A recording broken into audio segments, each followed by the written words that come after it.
Hi guys, these are just a few of the recent headlines about the rapidly worsening homelessness crisis that is happening in New Zealand. There are links to all of those articles in the description if you want to read the whole articles. Now let's look at Stats New Zealand's release from last week about housing in New Zealand. Now there's a link to this in the description also.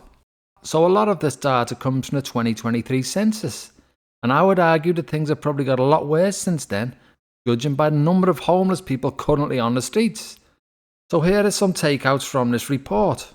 In 2023, there were 2,041,236 private dwellings and 1,793,613 occupied private dwellings.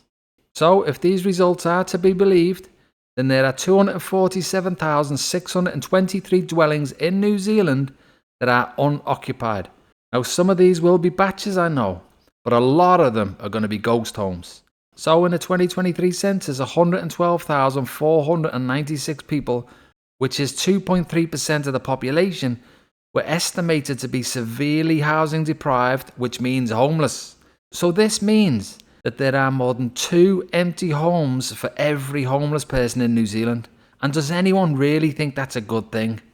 Another thing which is very concerning for the future, but is something that the government seems unconcerned about, is that so many of the younger generation have resigned themselves to being forever renters because the government and the RBNZ have made sure that house prices are too high for most young people who do not have the bank of mum and dad to rely on. So in 2023, of the 828,588 people aged 65 years and over, most lived in private dwellings, with just 4.8% living in non-private dwellings.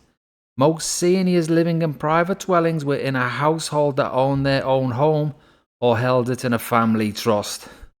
That old chestnut. And that is over 8 in 10. So it is this situation that the pension was set up for, where most old people own their own homes going into their pensionable years. When this becomes most people aged 65 and over living in insecure private rentals, where the vulture landlord can increase the rents at a whim and throw people out for no reason, then just imagine what nightmare awaits so many in a not so distant future. The old age pension will not be able to cover the cost of New Zealand's ridiculous rents. Now just look at them. Just look at them. They are ridiculous prices for New Zealand. They're at least 50% higher than what they should be with the wage in New Zealand. The old age pension for a single person is around $500. Am I the only person in New Zealand who could see that there is an enormous problem building up here, and if something is not done very soon, then future generations are going to have a disaster on their hands? Just imagine being one of these pensioners who have a partner. With the partner, they can just about cover the ridiculous rent, but then the partner suddenly gets sick and dies, and then this poor old person now gets thrown out of the rental because they can't afford it anymore. Just think of how bad this is going to be. No, I'm sorry, but house prices need to crash. Rents need to crash.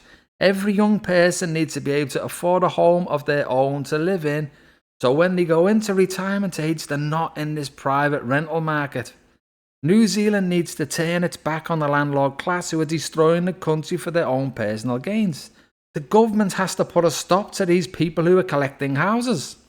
I'm 100% confident that any future government will be gobsmacked when they learn about Luxon's multi-billion-dollar per year charity handouts at the worst possible time. He should be discouraging the landlord class, not encouraging them. But once a landlord, always a landlord, it seems. They really do look after each other, don't they? And they're all threatening to vote in this big block to get him back in a game. So just everyone who's not a landlord, remember that, would you guys? So guys, as all of this continues unabated and everything is getting made much worse, if it wasn't for all those young Kiwis leaving, the population would be rapidly increasing into this homelessness crisis. The red bars show the number of people coming and going in the year ended March 2025. When there are so many Kiwis living on the streets, this should not be happening. These people coming in are putting pressure on the housing system and keeping rents elevated. Now, I don't blame them. Of course, if they see a red carpet being laid down for them by the government, who desperately wants to save the Ponzi at all costs, then why shouldn't these people take the opportunity for a better life for themselves and their family? But think about this as the number of Kiwis who are becoming homeless rises. The government let in 124,400 long-term migrants who are non-New Zealand citizens in 1 year. Imagine doing that to your own people. The only thing that slightly lessens some of the impact of the housing situation of this massive influx is the 53,200 non-New Zealand citizens left in the year. And disastrously, 44,900 Kiwis have also left, emigrating away from this New Zealand housing hell. So successive New Zealand governments are so short-sighted, guys. Honestly, they're so short-sighted. They completely ignore the plight of your average Kiwi. It's obvious that a big thing that the government could do to help the Kiwis living in New Zealand is slow immigration until housing catches up. Rents and house prices will then come down and Kiwis will be able to afford to put a roof over their heads. Why is this really so hard for them to grasp? The only people who are benefiting from the status quo are the immigrants themselves, the landlords and employees who want to keep wages down. New Zealand's future is going to be very bleak indeed if it doesn't immediately do everything in its power to rein in house and rent prices and stop the landlord protection racket. If New Zealand keeps becoming a landlord's paradise, then wave goodbye to not just this latest generation, but every future generation of New Zealand. Why would any of them stay in New Zealand when they haven't got a stake in New Zealand? They can't have a stake in New Zealand. It's been ripped away from them.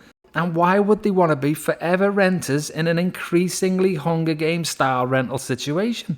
Nobody, and I mean nobody, should have to go into their pensionable age having to rent in the cruel dystopian New Zealand private rental sector where you can be thrown out at any time.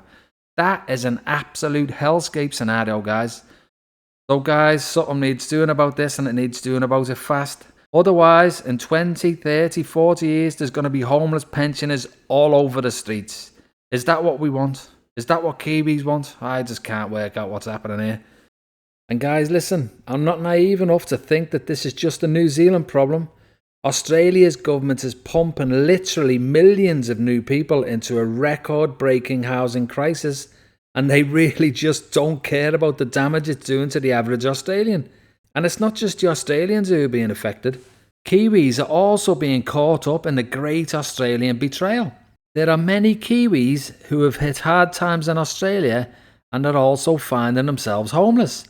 Rents and house prices have been pumped there too, which has insanely widened inequality. Many Kiwis are not yet Australian citizens, so they are not eligible for benefits if they lose a job or fall ill. It's so easy for Kiwis in Australia to fall through the cracks, especially in modern day Australia. That is the Australia that formed since COVID, which just seems to hate Australians. I know, it doesn't make any sense to me either. I just can't work this one out.